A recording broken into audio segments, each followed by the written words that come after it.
Yeah. So the gun buyback, how did that work? So that was good, but it wasn't as great as they anticipated. So the gun buyback happened, and there wasn't as many guns bought back as they thought there was. So there's still guns out there then.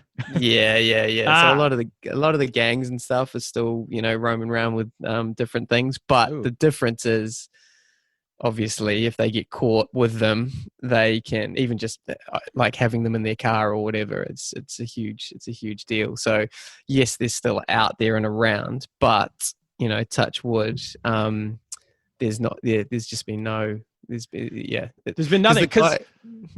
No, I was going to say what in America what they always say is the only thing that stops a bad guy with a gun is a good guy with a gun. And now you got no good guys with guns because they bought them. They sold. If they bought back all the semis, is it only has crime gone up? Like in all seriousness, or no? I mean, I don't know the exact figures, but I would say no. Like it doesn't. Yeah, no. The gun it has worked. It honestly has worked, and the amount of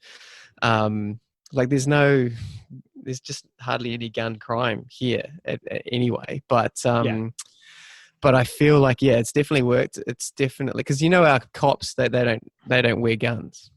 Whoa, really? The bully things like the billy clubs? Billy clubs, yeah.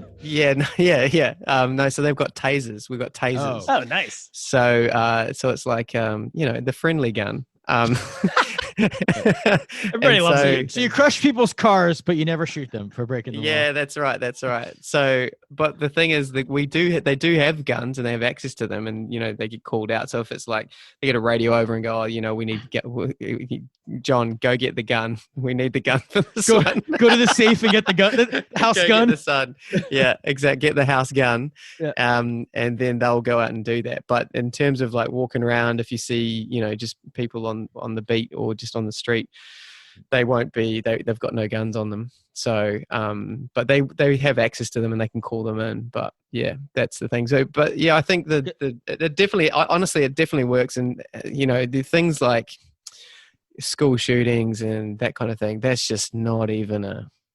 It's not even a thing school here. Down, so we solved it too. So we got rid of school. We just got rid of school, so we don't have school shootings either. So Trump solved that this year. But yeah. Kids are going to start shooting their parents soon. You got the biggest thing that I have with that. It's not worth it anymore. Yeah, the biggest problem I have though with that whole the only person that can beat a bad guy with a gun is a good guy with a gun is teaching is a very stressful job. And I feel like if they've got guns, the students coming back aren't going to be the ones doing the shooting up. It's the teachers that are stressed, underpaid. They'll turn to bad guys. Yeah. Oh, totally. They're going like, you're not listening to me now. What about now? I would like that to get my kids to do their work. I said conjugate the gerund. Yeah. I think that's how maybe that's a good way of teaching them. Maybe we've just come full circle and said, give the teachers guns so they can. There are people who say that in the United States. By the way, that's actually a thing. It's not even a joke. That's a real solution. Wow. To solve the gun shooting was to train the teachers on how to shoot guns. But we don't. Yeah, we don't even. We've talked about like in America, there's like 300 million assault weapons or something. So to go get them, if it's like you have to start a war, or you have to do what you guys do, but it has to be. You have to pay these people a lot of money in America to give up their guns. So I don't even know. What do they sell them for in a buyback? Is it a buyback? Is it more than like what it costs, or we just exchange them for avocados? That's all we do. Those are which are very expensive. Avocados are expensive, so that's a good deal. I would trade a gun for. You guys import them or do you grow them? Oh, we do a little bit of both. Okay.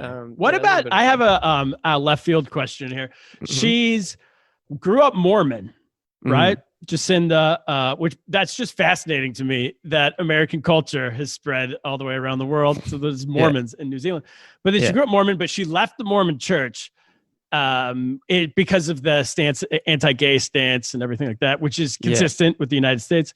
Is she religious in any way? And does that matter in politics? Oh, so she's agnostic. Whoa. So she was asked this in the recent debate, and they said, "Are you religious?" And she says she's agnostic, and which is a very political answer. That's a political way to say I'm an atheist, but totally right. Totally right. It's hedging your bets, but purely for voting purposes. But do you have enough people? Can in America, no one would know what agnostic meant. Right. So agnostic here is basically you don't believe. So what you is don't that? know. You're not sure. You don't know. You're not assigned or aligned. We have a thing here for us is that we don't, and a lot of people here. So we don't worship. We don't worship Jesus, but we celebrate him. So it's kind of like we get all the holidays, but we don't have to, it's a real give up our loophole. Sundays. It's a huge loophole. Yeah. But we're very appreciative of the work that he's done in the early So am I. 2000s. So is New Zealand and Kaplan? Is New Zealand in general not religious? We are. There's a lot. Okay. There's multicultural. There's a lot. Yeah. There's a different. I would say we're more Christian than any other religion, but I feel like it doesn't. Yeah, because I know that how if your president said, "Come on, guys, what are we all believing here?" Then he wouldn't, or they wouldn't get in. Is that safe to say, or no? Yeah, I mean, we have a president who definitely has never prayed in his life. But he says he has. Pretends he has. Yes, exactly. Right. Nick, let me give you the stats real quick. We've had if you're not a Protestant, you don't get it. We've had one Catholic, and look how that ended up. Joe Biden's about to be, hopefully, Joe Biden's a Catholic. Our only Catholic so far was Kennedy. Yeah. Really? Ooh. Oh, really? And we all know what happened there. Turner's issuing a warning, it sounds like, to Biden. I don't know. No, I'm just saying, don't drive by any book depositories anytime soon. Yeah. Don't go to Dallas. Well, wow. So that's interesting. That's really interesting. So it's really, do you think there'll ever become a time when it won't be a factor, or no. I guess it's dependent? I don't know. Maybe we're definitely moving less. We're less religious than we used to be, but I don't know. Well, I think that you can be. I bet you could be another religion, but I bet you could probably be Jewish before you could be atheist. Right. I don't know about that. It's a gateway to atheism. That's what it is.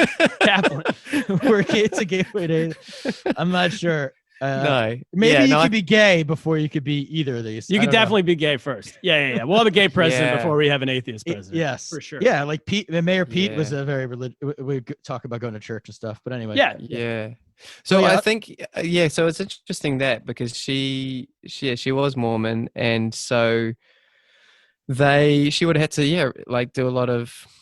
The Mormons, they're the ones that go door to door? Is that the one? Or that's Jehovah's Witness. Those are Jehovah's Witnesses. Mormons, I grew up with a lot of Mormons. They're just like, they stick to, in the old days, they were polygamous, but that's long gone. Right. They're kind of just stick to themselves, but very, they do not accept gays into the community for sure. Right. But you always hear about Mormons in America doing missions down in Australia and New Zealand and stuff. Yeah. But those are to convert people missions. Right. So as opposed to I think they do some charity stuff. Right. I wonder if we converted their family. Probably.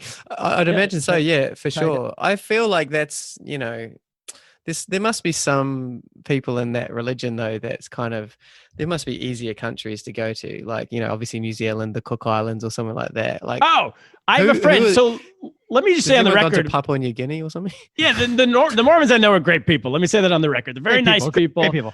As long as you're not gay. Bradley, except for Sean Bradley. But no, you can go. Yeah, some people go to like an African desert to do the mission, and then my friend's little brother went to Fort Lauderdale.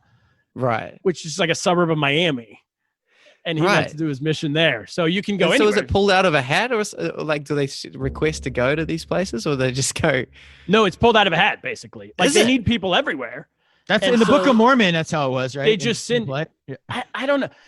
I know real people. Forget the Book of Mormon. I'm going off actual Mormons. They just decide. They decide where you go, and you go there. Yeah, interesting. How long for? What's the minimum? You go for 2 years, usually when you're 19. Years. And so usually it's just the men. Right. Yeah, so it's 2 years, and it's convert as many people as you can. Yeah. Or right. It's a numbers game, baby. You got to hit your number. It's like Glengarry Glen Ross. You got to hit your sales targets. KPIs, that kind of thing. Exactly. Great. Nice. Okay. Oh, that's good. No.